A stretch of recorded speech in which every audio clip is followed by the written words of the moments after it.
Now, I've been doing a lot of these hot take videos for the past couple of weeks. A lot of you guys have been wanting some insights from what I feel about, certain things in the music industry.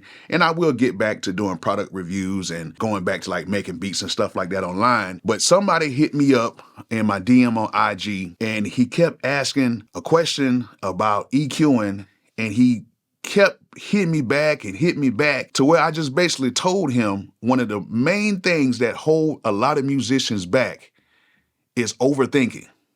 And that's one of the worst things you can do as a musician is overthink. Bolo!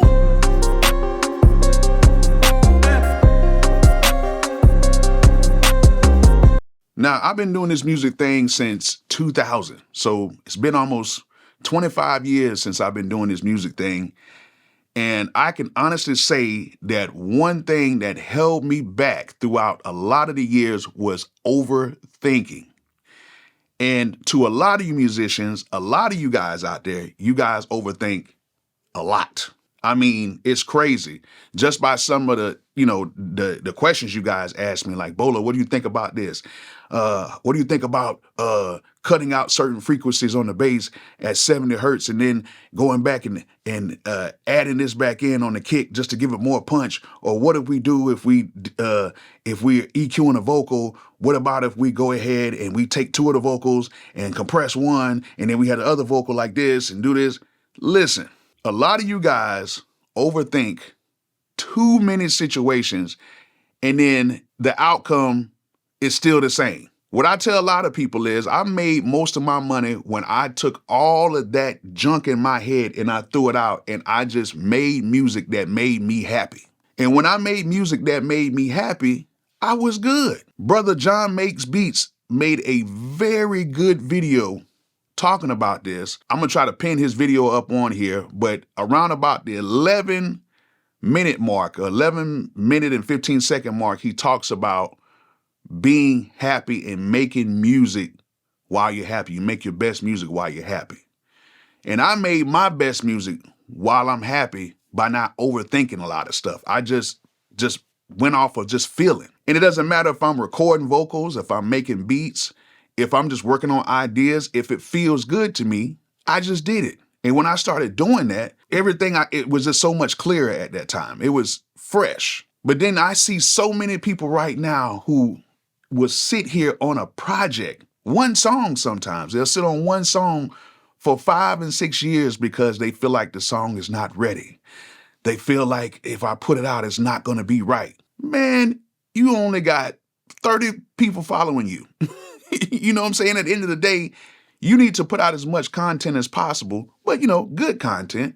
But you don't need to sit here and be holding on to a song or idea for 3 or 4 years because you feel like the kick and the snare ain't right. 99.9% of the people that are listening to that song are going to be consumers, and they're not going to even notice none of that. If it's like that, we would have been stopped listening to Master P projects from back in the late 90s because some of that stuff, I ain't gonna lie, it wasn't mixed that good now that I hear it. You know what I'm saying? But we still liked it because of the content. And it's a lot of stuff that's out right now that's definitely not, sounding that good, but we like it because of the content or the story behind it. That's why I tell people a lot of times, man, when you're coming up with ideas and you want to play beats for people, don't overthink it. Some people are going to like it. Some people are not going to like it. That's just the nature of the game we're in.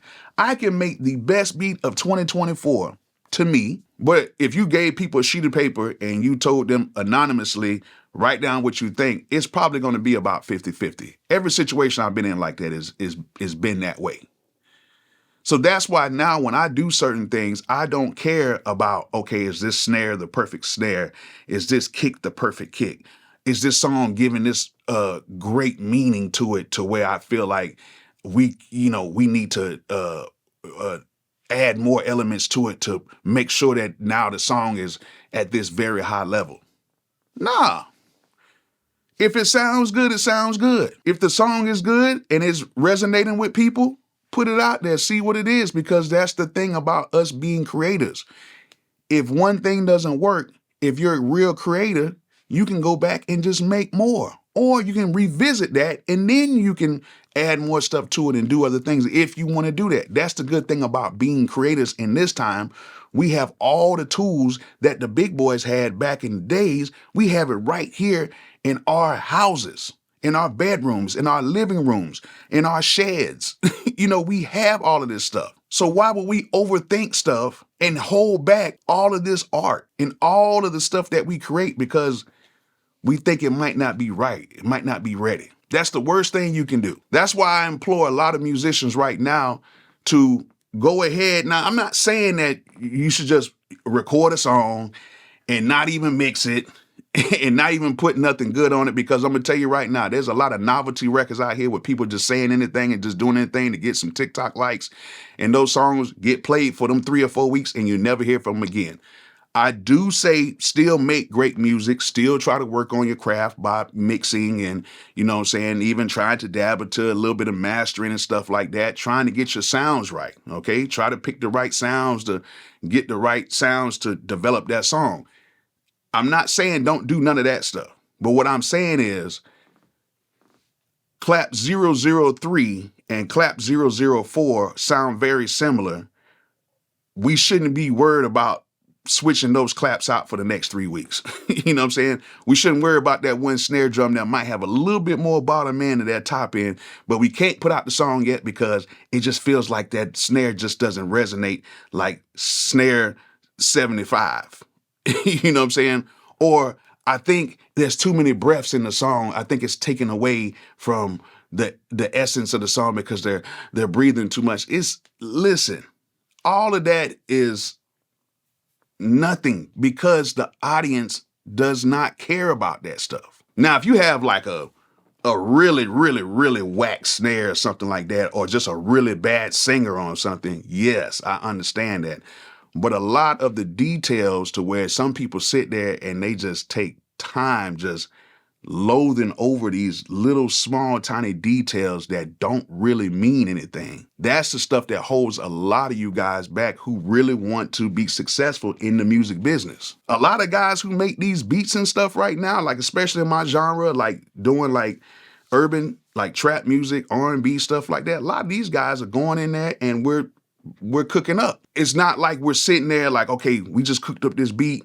I can't play it for anybody because the mix is not totally on par and the right sound's not in it. No, I got to play this beat for somebody so they can at least hear it. And then we can make changes to it as we go. And I've done that before. Sometimes I might do a skeleton beat. I might have just a little melody, some hi-hats, a clap, a 808, and I'll play it for somebody like, hey, I'm not really done with it, but I'm just going to play it for you anyway. And they're like, yo, that's it.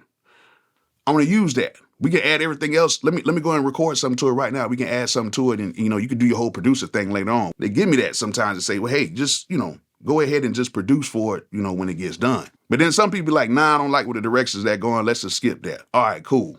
And then what I do is I can go back and kind of reproduce it and kind of work it out. And sometimes I can replay it for the same artist. They're like, oh yeah, that's it right there. Yeah, it sounds a lot better. In that moment, I can't sit there and be like, okay, I can't play this beat right now because, the snare is not really adding up, or, it's not loud enough. Is it hitting -9 LUFS? Is it like nobody is thinking about that in that moment? What you have to do a lot of times in my situation, I learned a lot by making a lot of mistakes. And for every mistake, I didn't look at it as like a loss or like an L. I look at it as a lesson. So every time I made a mistake or if I did something that wasn't right, I took that as a lesson and I build off of that lesson. So that's what I'm telling you guys right now. A lot of stuff that's holding a lot of you very talented people, because a lot of the very talented people are the ones who usually do that. Like they sit there and they just harp over all the little details and stuff like that, and you never really get nothing out. So stop overthinking all of this stuff. If your talent is there, your talent will shine through. But nobody will really know your real talent if you never really put anything out for people to hear because you're overthinking the whole process. So stop overthinking everything. Get your music out there, get it heard, let the people decide, and then, if you need to make some changes, go back and switch it up. You're a creator. That's what we're supposed to do, create. So I hope you guys enjoyed this video. Hope you guys learned something from it. And like I always say, peace out.